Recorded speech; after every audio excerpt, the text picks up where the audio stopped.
नमस्कार, सत श्रीकाल, आदाब। मेरा नाम मनदीप पूनिया है और आप देख रहे हैं गांव सवेरा। आज हम फतेहाबाद में हैं और फतेहाबाद की 3 विधानसभा सीटों के एनालिसिस के लिए हमारे साथ सीनियर जर्नलिस्ट विजय मेहता जी हैं और वो जो स्ट्रीट मेल डेली जो है सांध्य अखबार यहाँ का, जो शाम को जो अखबार निकलते हैं, परंपरा हालांकि भारत में बहुत कम हो गई है, लेकिन विजय मेहता जी जैसे बहुत सारे लोग हैं जो अभी भी इस परंपरा को बचाए हुए हैं और वो हमारे साथ मौजूद रहेंगे। इनसे हम बात करेंगे। सर, सबसे पहले तो हम फतेहाबाद सीट से शुरुआत करते हैं। शहर की सीट बीजेपी से दुड़ाराम बिश्नोई, भजनलाल जी के भतीजे, और जो कुमारी शैलजा के एक हिसाब से कहे जाते हैं कि सिरसा लोकसभा में जो सबसे चहेते बलवान सिंह दौलतपुरिया कांग्रेस से टिकट लेके आए। हालांकि एक AICC में भी विनीत पुनिया हैं, वो भी ट्राई कर रहे थे यहाँ से टिकट का, लेकिन बलवान सिंह दौलतपुरिया को टिकट हुआ। और इनेलो पार्टी से सुनैना चौटाला। क्या लग रहा है अभी के लिए इलेक्शन किधर जा रहा है? सिर्फ 7-8 दिन बचे हैं। देखिए, इसमें कोई दो राय नहीं है कि जो कांग्रेस की हवा तो पूरे हरियाणा में है। एक लोगों को ये जच रहा है कि कांग्रेस की गवर्नमेंट आने वाली है, लेकिन अगर मैं फतेहाबाद सीट की बात करूं तो यहाँ पर अभी कोई ऐसा एक तरफा माहौल नज़र नहीं आ रहा। फंसा हुआ भी कह सकते हैं। उसकी कुछ वजह है। जैसे सबसे पहले तो जैसे अभी आपने जिक्र किया कि दुड़ाराम चौधरी भजनलाल के भतीजे रहे हैं। जब भजनलाल गवर्नमेंट थी तो उन्होंने पूरी सरकार को यहाँ पे चलाया है, तो आप ये मान के चलिए कि उनकी जड़ें बहुत गहरी हैं। वो उन्होंने पंचायत से चुनाव शुरू किया, जिला परिषद आपके हिसार के भी जिला परिषद के वाइस चेयरमैन भी रहे, चेयरमैन भी रहे। तब हिसार और फतेहाबाद एक ही जिला होता था जी। उसके बाद उन्होंने यहाँ पर बाई इलेक्शन भी लड़ा और 2003 में, 2005 में जब भजनलाल यहाँ पे सरकार में थे तब वो यहाँ से विधायक बने, तो 2 बार वो विधायक चुने जा चुके हैं। अब तीसरी बार वो फाइट में है, तो एक तो वो वेल नोन फिगर हैं, इस वजह से उनको हम लोग एक तरह से आउट नहीं कर सकते इस रेस में। दूसरी जो बलवान सिंह की बात है, बलवान सिंह के साथ दिक्कत क्या हो रही है कि जो टिकट के और चाहवान लोग थे कांग्रेस टिकट के, यहाँ पर लगभग 20 लोगों ने आवेदन किया था, लेकिन जो मुख्य तौर पर प्रहलाद सिंह गिलाखेड़ा थे, जो पिछली बार यहाँ जो विधायक भी रह चुके हैं, डॉक्टर वीरेंद्र सिवाज जिन्होंने पिछली बार यहाँ से जजपा की टिकट पर 74,000 वोट लिए थे, और विनीत पुनिया, उन्होंने भी यहाँ पर अपना बड़ा जनाधार बनाया था। लगातार इलेक्शन से 1-2 साल पहले वो इतने सक्रिय हुए थे कि अगर आप शहर में घूमेंगे तो काफ़ी जगह उनके बैनर पोस्टर भी नज़र आएंगे। तो वो जितने, कुलबीर बेनीवाल हैं, वो भी XMLA रह चुके हैं, ये जितने टिकट के चाहवान थे, कंटेंडर थे, ये सब लोग घर बैठे हैं। ये बलवान सिंह के साथ नज़र नहीं आ रहे। तो इस वजह से भी अगर मैं यूँ कहूँ कि कहीं ना कहीं ये लोग बलवान सिंह की अंदर खाते खिलाफत ही कर रहे हैं, क्योंकि उनको ये लग रहा है कि अगर इस बार बलवान सिंह जीत गए तो ये 5 साल उनके गए, और कांग्रेस में एक परंपरा है सिटिंग गेटिंग की, तो नेक्स्ट 5 ईयर भी गए, तो 10 साल तक वो चाह नहीं रहे कि बलवान सिंह जीते। तो इस वजह से वो अंदर खाते जितना नुकसान करने की कोशिश कर रहे हैं और कितना कर पाते हैं ये तो कुछ कह नहीं सकते, क्योंकि आजकल बड़ा मुश्किल होता है कि आप अपने लिए तो वोट ले सकते हो, किसी को कह के वोट दिलवा नहीं सकते, कटवा नहीं सकते। तो एक तो ये इशू है, और दूसरा यहाँ पे इनेलो ने भी एक बड़ी सशक्त प्रत्याशी उतारी है, सुनैना चौटाला, जो उनकी परिवार की है। वो भट्टू बेल्ट में बहुत सक्रिय हैं। देखिए, यहाँ पे बलवान सिंह का जो स्ट्रेंथ है वो जाट वोटर है। जाट वोटर यहाँ पे लगभग 70,000 से भी ऊपर जाट वोट है यहाँ पे, और उस स्ट्रेंथ में सुनैना चौटाला भी एक पूरी सेंध लगा रही हैं।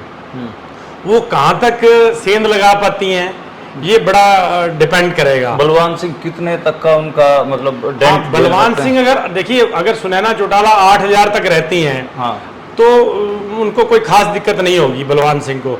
अगर कहीं ये सुनैना चौटाला 12-15,000 ले जाती हैं, इसी तरह से जजपा के जो कैंडिडेट हैं गोरछिया, वो भी अगर कहीं 5 से 7,000 वोट ले जाते हैं, हालांकि उम्मीद है कि वो अंडर 5 रह सकते हैं, ऐसा लोग कह रहे हैं।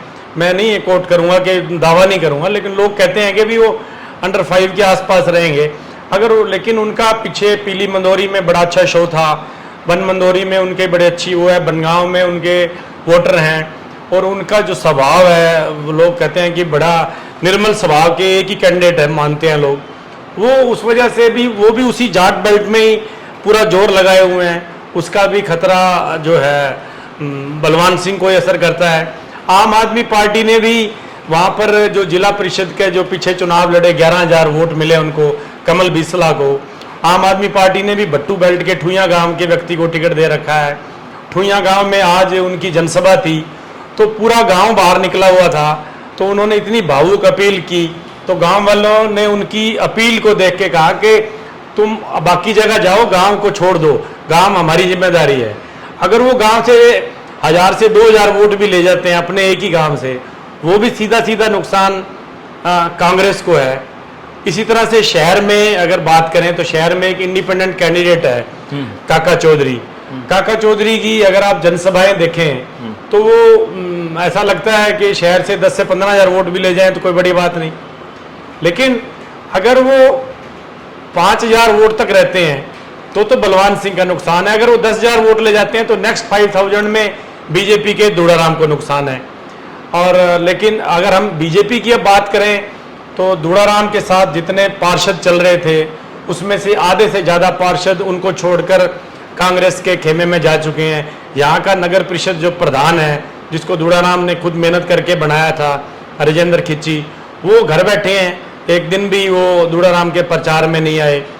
और ये सारी चीज़ें हैं जो मामले को ना बड़ा पेचीदा किए हुए हैं। मतलब फतेहाबाद सीट सच में समझ में नहीं आ रही। हाँ, फतेहाबाद सीट का परिणाम दूसरे कैंडिडेटों को मिलने वाले वोट पर निर्भर करेगा कि सुनैना चौटाला कितने वोट लेती हैं, इंडिपेंडेंट काका चौधरी कितने वोट लेते हैं, जजपा के गोरछिया कितने वोट लेते हैं, बीसला कितने वोट लेते हैं। ये जितने लोग हैं ना, ये सारे वोट इनके कैंडिडेट हैं, ये किसी का भी समीकरण बिगाड़ सकते हैं। अच्छा, अगली जो सीट है टोहाना, जी, देवेंद्र बबली पहले जेजेपी में थे, फिर कांग्रेस जब ये पूरा टर्म खत्म हुआ तो उसके बाद वो कांग्रेस की टिकटार्थियों की लाइन में भी लगे, बात नहीं बनी और फिर बीजेपी से टिकट ले आए। किसान आंदोलन में मैं टोहाना आया था तो थाना घेर कर किसान बैठे थे और बबली जी की खिलाफत बहुत ज़्यादा थी। तो क्या लग रहा है कि उसका असर अभी तक बरकरार है? और जो कांग्रेस से जो सरदार परमवीर सिंह है, शायद उनको टिकट दिया गया है, पूर्व कृषि मंत्री, तो क्या लग रहा है? ये आपकी बात ठीक है मनदीप जी के टोहाना रतिया जो है ना, ये किसान आंदोलन का सबसे ज़्यादा असर इस क्षेत्र में है। और जब भी अभी चुनाव प्रचार में एक दो जगह आपने देखा भी होगा, वीडियो भी आए थे कि उनका जो बीजेपी के प्रत्याशी हैं देवेंद्र बबली, उनका विरोध हुआ। लेकिन एक उनकी जो स्ट्रेंथ है ना कि उनके पास टीम बहुत बड़ी है, उनका मैनेजमेंट बहुत ज़बरदस्त है। और कांग्रेस प्रत्याशी परमवीर सिंह के पास कोई टीम नहीं है। वो मुझे लगता है कि प्रचार के उनके पास घंटे भी कम है। अगर मैं कहूं कि देवेंद्र बबली सुबह 8 बजे अपने प्रचार पे निकल जाते हैं तो परमवीर सिंह 11 बजे से पहले प्रचार में नजर नहीं आते। और लेकिन कांग्रेस की जो वेव है ना, वो परमवीर को बहुत अच्छी पोजीशन में खड़ा किए हुए है। और बबली जी के साथ एक बड़ी अनहोनी कहें या क्या कहें कि जो बीजेपी के प्रदेश अध्यक्ष भी रहे हैं और राज्यसभा मेंबर भी हैं सुभाष बराला जी, वो पिछले दिनों एक्सीडेंट में उनके दुर्घटना में घायल हो गए। वो हिसार के सप्रा हॉस्पिटल में अंडर ट्रीटमेंट हैं, तो उनका भी उतना खुलकर सपोर्ट नहीं मिल पाया क्योंकि वो हॉस्पिटलाइज्ड हैं। लेकिन उनके वर्कर तो निकले हुए हैं। लेकिन अगर सुभाष बराला वहाँ बराबर कंधे से कंधा मिलाकर खड़े होते तो बबली मुकाबले में ज़बरदस्त नज़र आते। लेकिन अब जो है क्योंकि किसान आंदोलन का आपकी बात ठीक है, वहाँ पर जो सरपंचों का आंदोलन चला, जो सरपंच एसोसिएशन के प्रदेश अध्यक्ष रणवीर गिल हैं, वो भी टोहाना हल्के के समेन के हैं जी। तो वो सरपंचों को भी वो मोबिलाइज किए हुए हैं देवेंद्र बबली के खिलाफ। वो कोशिश भी कर रहे हैं देवेंद्र बबली और उनके ब्रदर के सरपंचों को न्यूट्रलाइज किया जाए। लेकिन सरपंच उनकी अपनी मांगे हैं, उनका आंदोलन आपने देखा ही है कि वो अगर किसी से सबसे ज़्यादा नाराज हैं तो देवेंद्र बबली से हैं। इन चीज़ों का असर तो चुनाव पर पड़ेगा ही। रतिया सीट से टिकट करा लक्ष्मण नापा का और फिर वो छाड़ मार के कांग्रेस में, और उधर से सुनीता दुग्गल बीजेपी से टिकटार्थी बनकर आई और अपनी टिकट लेके आई, उम्मीदवार बन के आई। और कांग्रेस ने जो जरनैल सिंह है उनको दोबारा मौका दिया है। क्या लग रहा है कि क्या ये सीट भी टोहाना की तरह किसान आंदोलन के प्रभाव से छूती नहीं है। सुनीता दुग्गल जो कि सांसद रही हैं, कितना कमाल कर पाएंगे? नहीं, देखिए, किसान आंदोलन का असर रतिया में भी पूरा है, इसमें कोई शक नहीं। अगर रतिया की गगर पार की बेल्ट देखें तो मैक्सिमम वोट वहाँ पे सिख वोटर है। हाँ। और मुझे तो यूं लगता है कि 1984 के बाद पहली बार जो सिख है वो कांग्रेस के साथ इतना मतलब खुल के पहली बार नजर आ रहा है। जब 84 के जो दंगे हुए उसके बाद सिखों ने कांग्रेस से मुंह मोड़ लिया था। लेकिन अगर पिछले लोकसभा चुनाव की बात करें या विधानसभा की बात करें तो अगर सिख वोटर को सबसे ज्यादा नाराजगी है तो बीजेपी से लगती है, और वो रतिया हल्का तो सिख डोमिनेंट हल्का माना जाता है। तो इस बात का, आपकी बात ठीक है कि वो सब लोग किसान भी हैं, तो किसानी का वहाँ पे असर है। बीजेपी ने कैंडिडेट बड़ा सोच समझ के उतारा है, क्योंकि जितनी मेहनत सुनीता दुग्गल कर सकती है, जितनी अप्रोच, जितनी घरों में पर्सनल वो जा सकती हैं, लेडीज को अट्रैक्ट कर सकती हैं, जितना सहज उनसे मिलना है उतना और कैंडिडेट से मिलना नहीं हो पाना था। कैंडिडेट उन्होंने बहुत सही उतारा है। लेकिन वहाँ के हालात, अगर जरनैल सिंह का पिछला चुनाव देखें तो मात्र 1000 वोट से वो हार गए थे। जो प्रत्याशी थी जजपा की वो 30,000 वोट ले गई थी। अचानक से मतलब त्रिकोणीय उन्होंने मुकाबला बना दिया था, तो उस वजह से रह गए थे। लेकिन इस बार अभी पीछे बिडाना में दीपेंद्र हुड्डा ने जनसभा की थी उनके हक में। अगर आप उस जनसभा की रिकॉर्डिंग देख लें तो मुझे लगता है काफ़ी चीज़ें बड़ी क्लियर नज़र आ रही हैं, उसमें पिक्चर बड़ी साफ नज़र आ रही है। लेकिन दुग्गल के साथ ये है कि मंजू बाजीगर जो पिछली बार 30,000 वोट ले गई थी, और बीबो इंदौरा जो जिला परिषद में उन्होंने बड़े अच्छे वोट लिए, मेंबर भी चुनी गई, और बीएसपी के जो प्रत्याशी थे छिंदरपाल, तीनों लोग दुग्गल के साथ आगे खड़े हो गए हैं। तो इस वजह से दुग्गल भी बड़ी कोशिश कर रही हैं कि मुकाबले को पूरा कांटेदार बना सकें।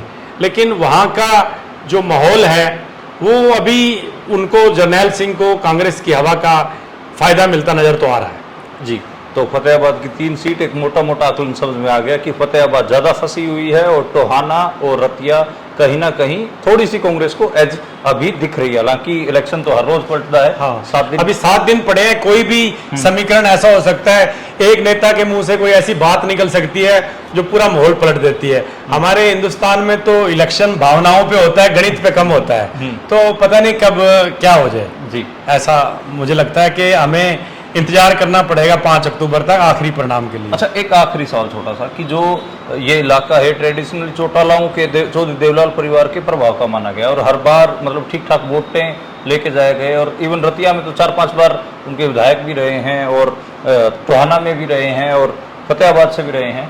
क्या लग रहा है अब की बार की लोकदल फोर्सेस कहाँ, दोनों ही जजपा और इन लोग कोई क्रेडिबिलिटी? जब से दोनों इन परिवारों का आपस में डिवीजन हुआ है उसके बाद इनको संभलने का मौका नहीं मिला।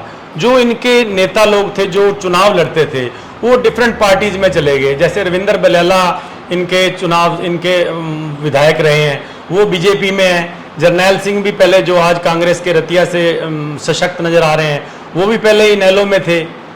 इसी तरह से फतेहाबाद में भी जो इनेलो के जो मुख्य लोग थे, जो बलवान सिंह कांग्रेस की टिकट पे लड़ रहे हैं, ये भी इनेलो से टिकट पे यहाँ पर विधायक रहे हैं। तो उस तरह से वो दमदार नेता अब इनेलो के पास रहे नहीं। अब इनेलो को जहाँ जहाँ भी आप, इनेलो मुकाबले में है, चाहे सरसा जिले में है, चाहे वो परिवार के लोग ही मुकाबले में नजर आते हैं। इसके अलावा जैसे आपने मुझे जिक्र भी किया था कि बरवाला और नरवाना में ही इनेलो का होल्ड नजर आ रहा है। तो उस तरह से अभी इनेलो को और पसीना बहाना पड़ेगा।